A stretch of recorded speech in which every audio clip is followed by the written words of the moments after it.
Okay, we're going to test out this 1406 Edelbrock electric choke. I want you to draw right in here and see. Now it's getting cold weather. We're going to ship these things out with a choke turned on.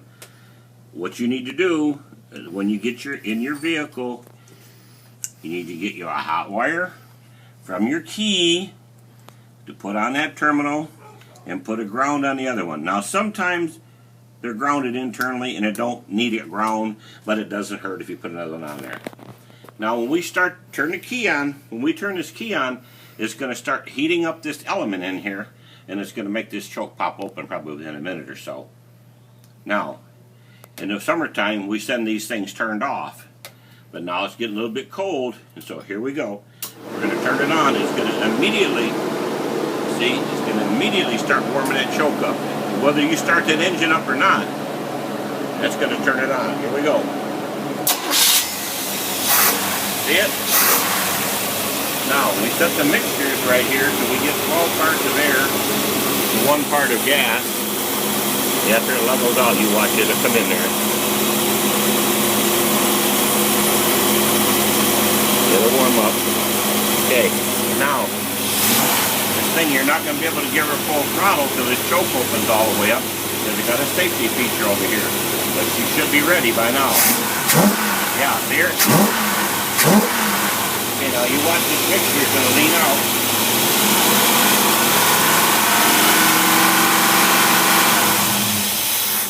Now, the test is complete.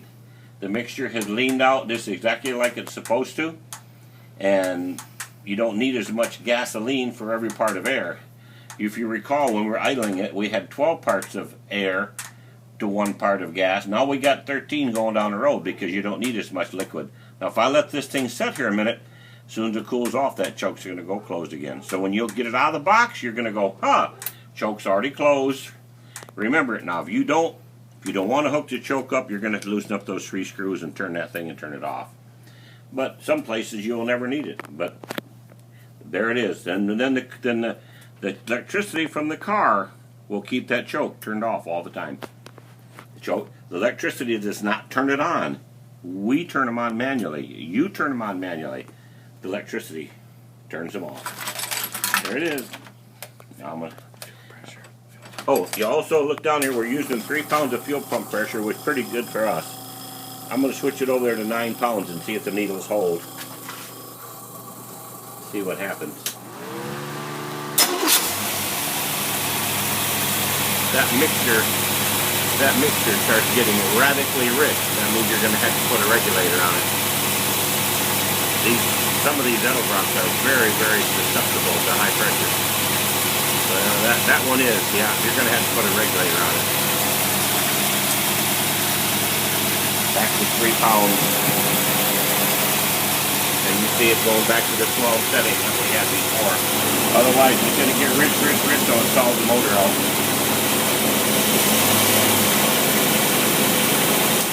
But you see how it went back to the 12 as soon as we put it back on 3 pounds? You won't get by without it. You'll think you're going to get by it, but you won't. Okay, we're going to unplug the choke. There, you see it's nice and clean application. There you go. Every carburetor with an electric choke will be shipped like that for the next few months. Then summertime we'll probably start turning them off again. Depends if we have any problem with people learning how to set them. There you go. Everything is set. You can see everything works. Got a nice carburetor right there for you. And we're going to drain the gas out and go saw it.